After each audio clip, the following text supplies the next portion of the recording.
জয় কৃষ্ণ কালী মায়ের জয়, জয় সোনা মায়ের জয়, জয় মঙ্গলা মায়ের জয়। বন্ধুরা সবাই কেমন আছেন? আশা করছি সবাই ভালো আছেন, সুস্থ আছেন।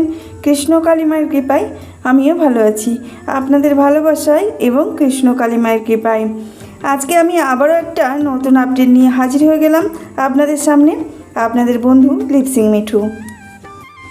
আমি আমার ভয়েসের মাধ্যমে সমস্ত রকম আপডেট দিয়ে থাকি কৃষ্ণ কালী মায়ের মন্দিরের, আর ভিডিওর মাধ্যমে আপনাদেরকে কৃষ্ণ কালী মায়ের দর্শন করিয়ে থাকি। চলুন বন্ধুরা, স্কিপ করবেন না, ভিডিওটি প্রথম থেকে শেষ পর্যন্ত দেখার চেষ্টা করবেন, তাহলেই বুঝতে পারবেন মন্দির নিয়ে কী আপডেট নিয়ে আসলাম আমার ভিডিওর মাধ্যমে। আজকে কৌশিকী অমাবস্যার দ্বিতীয় দিন, কারণ শনিবার দিন কৌশিকী অমাবস্যা কেটে যাচ্ছে। তাতেও শনিবার তো আমাদের মায়ের মন্দিরে অজস্র পরিমাণ ভিড় হয়ে থাকে, আজকেও সেই একই পরিমাণে ভিড় হয়েছে। মা তাই আজকে একটু তাড়াতাড়ি এসেছেন। আমাদের মা যখন রাস্তা দিয়ে হেঁটে আসেন, মন্দিরের ভেতরে ঢোকেন, তার আগে ভক্তরা অপেক্ষা করে থাকেন আমাদের কৃষ্ণ কালী মায়ের মন্দিরে কখন মঙ্গলা মা আসবেন আর ওনার হাতে পদ্মপুষ্প দেবেন। পদ্মপুষ্প আমাদের হলো কৃষ্ণ কালী মায়ের প্রিয় পুষ্প, তাই সকল ভক্তদের হাতে একটা করে পদ্মপুষ্প দেখা যায়। সেই পদ্মপুষ্প আমাদের মঙ্গলা মায়ের হাতে দিয়ে দেন তারা। আর এই পদ্মপুষ্প নিয়ে এসে মা যত্ন সহকারে মালা গেঁথে মায়ের গলায় পরিয়ে দেন, আর সুন্দরভাবে মা আমাদের কৃষ্ণ কালী মাকে সাজিয়ে তোলেন ফুলে ফুলে। সকল ভক্তরাই কৃষ্ণ কালী মায়ের জন্য পুষ্প, পদ্মপুষ্প এবং জবা পুষ্প নিয়ে আসেন মালা করে। কেউ কেউ হাতে গড়া মালা, আবার কেউ কেউ কিনে আনা মালা দেন আমাদের মাকে। সকল রকম পুষ্পের মালা দিয়ে আমাদের মাকে সাজানো হয়। প্রথমেই তিনি মন্দিরে ঢুকে আগে চুম্বন দেন আমাদের কৃষ্ণ কালী মাকে, তারপরে মায়ের পুজো অর্চনা করে তারপরে ভক্ত সেবা শুরু করেন। এই যে মাকে দেখুন কত সুন্দর লাগছে না, পদ্মপুষ্প পরে তারপরে আবার জবা ফুলের মালা দিয়ে। আর সকল ভক্তদের মালা তো আর মায়ের গলায় দেওয়া যায় না, তাই মায়ের চরণতলে সমস্ত ফুল দেওয়া হয়। আমাদের মঙ্গলা মা একদিন খুব কেঁদেছিলেন একটা মালা দেওয়ার জন্য আমাদের কৃষ্ণ কালী মাকে, কিন্তু সেদিনে একজন ভক্ত 4টে মালা এনেছিলেন। এই মালা মাকে পরিয়েছিলেন, 2টো মালা আগামী দিনের জন্য রেখে দিয়েছিলেন। কিন্তু আমাদের মা স্বপ্নাদেশে মঙ্গলা মাকে বলেছিলেন যে তিনি বাসি মালা পরেন না, আগের দিনের মালা রাখা সেই মালা তিনি পরেন না। সেটা একটা চমৎকৃত বিষয় হয়েছিল, সে বিষয়টা আপনাদের সাথে পরে শেয়ার করব। আজকে যে এতটা নাম হয়েছে আমাদের কৃষ্ণ কালী মায়ের মন্দিরের, তার জন্য অনেকের বাধা হয়ে দাঁড়াচ্ছে অনেক কিছুতে। জল পোড়া, তেল পোড়া এগুলো বিক্রি করতে পারছেন না। তারপরে অনেক রকম ভেতরের লোক আছে যারা মন্দিরটাকে হতে দিচ্ছে না, হলে তাদের স্বার্থে খুব ঘা লাগবে, তাই মন্দিরটা থেকে আটকানো হচ্ছে। মায়ের মন্দির সবসময় ভাঙতে পারে তারা, কিন্তু মায়ের নাম কোনো দিনে ভাঙতে পারবে না, তাই মায়ের নাম চিরকাল রয়েই যাবে। সবই হলো মায়ের লীলা খেলা, কারণ যে একদিন মা মালার জন্য কেঁদেছিলেন, সেই মালা এখন মায়ের কাছে উপচে পড়ছে। মাকে পরানোর মতো জায়গা নেই, এতটা পরিমাণ মালা আসে আমাদের মায়ের মন্দিরে। অনেক ভক্তরা মন্দিরের জন্য সাহায্যও করে যান। আমরা ভক্তরাই যদি সহযোগিতা করে মন্দিরটা গড়তে পারি তাহলে আমাদেরই পুণ্য। তো চলুন বন্ধুরা, মায়ের মুখে কিছু কথা শুনে নিই। মারার পরও, বারবার মাকে মন্দির থেকে বার করে দেওয়ার পরও ভক্তদেরকে কি আটকাতে পেরেছে? সবাই বোকা, সবাই, কেউ পড়াশোনা করেনি। এখনকার যুগে সবাই শিক্ষিত, সবাই জানে কৃষ্ণকালী মায়ের কাছে বেশিরভাগ বড় বড় পুলিশ অফিসাররা, টিচাররা, কলেজের প্রফেসররা, ভালো ভালো পদে রয়েছেন, সবাই এসেছেন। মা আমার এই হয়েছে, ওই হয়েছে। স্কুল টিচার হাত ময় গা ছিল, কলেজের প্রফেসর ভালো হয়েছে। তাই রোজ আসবে, একদিন নেই আসবে তারা, একটা শনিবার আসবে, একটা মাসের মধ্যে হয়তো হাজার হাজার ভক্ত হয়তো দ্বাদশে চলে এলো, কিন্তু প্রত্যেক দিন আসবে তারা, প্রত্যেক দিন 365 দিন। আজকে 4 বছর মা এসছেন, 4 বছরের মধ্যে 3 মাসে 3 বছরে মা এত মায়ের নাম প্রচার হয়েছে গোটা বিশ্বে, গোটা পৃথিবীতে। সেখানে সবাই কিন্তু ভোর 4টে থেকে, কেউ বলছে রাত 12টা থেকে, কেউ বলছে আগের দিন সন্ধ্যার সময় এসেছি, কেউ বলছে ভোরবেলা লাইন দিয়েছি। যখন আমি সিসি ক্যামেরা 3টের সময় দেখি, তখন দেখি এত কাদা জলের মধ্যে ভক্তরা এতটা হাঁটুই কাদায় দাঁড়িয়ে আছে, খেলা করতে দাঁড়িয়ে আছে।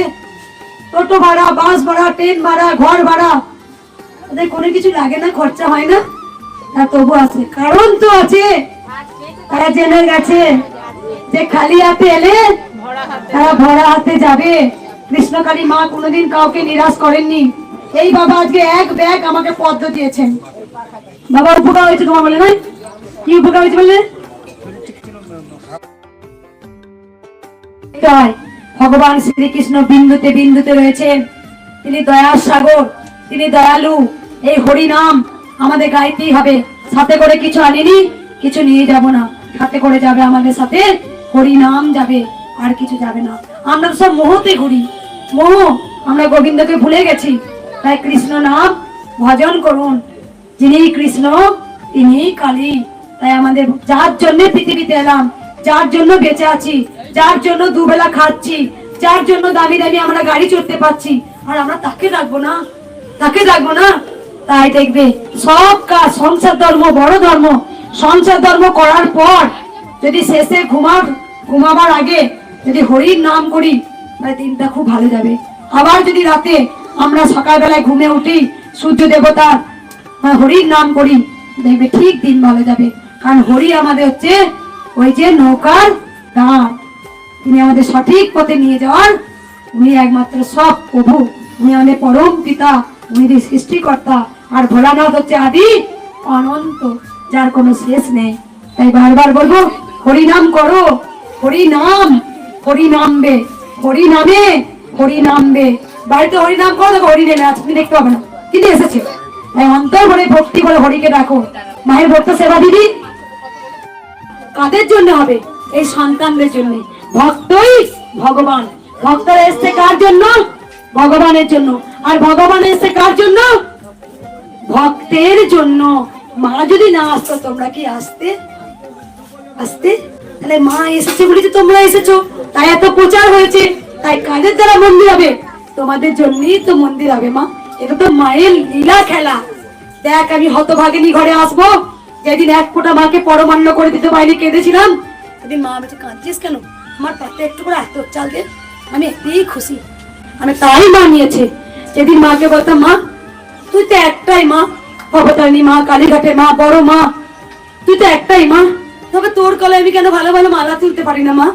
আমার খুব কষ্ট হয় মা। এক ভক্ত 4টে ছোট ছোট জবার মালা দিয়েছিল, 2টো পরিয়েছিলাম আর 2টো রেখে দিয়েছিলাম। আবার তারপর দিন বাসি মালাটা খুলে আবার পড়াতে যাচ্ছিলাম বলে, তখন মা বলছে, আমি তো বাসি মালা পড়ি না রে। বলছি, না মা, পড়ো না মা। তা সেই মালা গলা থেকে আর নেই, বাসি মালা 2টো আমার ভিডিও করা আছে, দেখবে। তাই আজকে মালা দেখো, আজকে মালা, আজকে প্রত্যেকটা ভক্তে এত মালা নিয়ে আসে। আমি সমস্ত ফুল আমি ফেলি না মা, আমি মাথায় করে করে ঝুড়ি করে করে তাদের ভক্তের ভালোবাসার ফুল, যে একটা ফুলের জন্য আমি কেঁদেছিলাম, সেই ফুল সব মায়ের চরণে দিই। আবার লাস্টে বলি, মা তুমি গ্রহণ করো না মা, পাচ্ছি না মা। তাই এত মালা, মায়ের লীলা এগুলো, মায়ের লীলা। মাকে একটা 230 টাকা শাড়ি পরাতে পারি, কেঁদেছিলাম। সেই শাড়ি নিজে না পরে মাকে পরিয়েছিলাম। আজকে ভক্তদের দেয়া, তার সন্তানের দেয়া, তিনি হচ্ছে জগতের নাথ। হয়তো কৃষ্ণকালী মা আমার মাধ্যমে এসছেন, তিনি লীলা করতে এসছেন, তিনি বুঝিয়ে দিতে এসছেন। আমি আবার ধরাধামে এসেছি, আনতে পারেন। তাই মা আমার নয়, মা আমার মাধ্যমে হয়তো আসতে পারেন। মা হচ্ছে জগতের মা, তিনি ব্রহ্মময়ী, তিনি কৃপাময়ী, তিনি দয়াময়ী। কিন্তু আমাদের তো রোগ জ্বালা আসবেই, দুঃখ কষ্ট তো আসবেই, আসবে না? সুখ যখন আছে, ধরে না তোমার দুঃখ আসবে, দুঃখ যখন আছে ধরে না তোমার সুখ আসবে। তাই সুখ দুঃখ নিয়ে জীবন।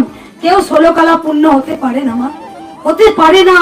আর শরীর যখন আছে, তোমার শরীরে কিছু না কিছু রোগ থাকবে, তুমি নিরোগ হতে পারো না মা। পরমাংশ দেবে হয়নি ক্যান্সার, গিরিশে ক্যান্সারটা নেয়নি, তাহলে তুমি কি মাকে বলেছিলেন, মা তুমি আমার রোগটা নিয়ে নাও? না মা, তোমাকে দেব না বলে তো কি? আমরা সবসময় আমাদের নিজের কথা চিন্তা করি, তোমাদের কথা চিন্তা ছেড়ে তুমি মাকে বলো, মা। কৃষ্ণ কালী মায়ের নাম জপ করতে থাকুন, দেখবেন আপনিও মায়ের কৃপা পাবেন। ভালো থাকবেন, সুস্থ থাকবেন।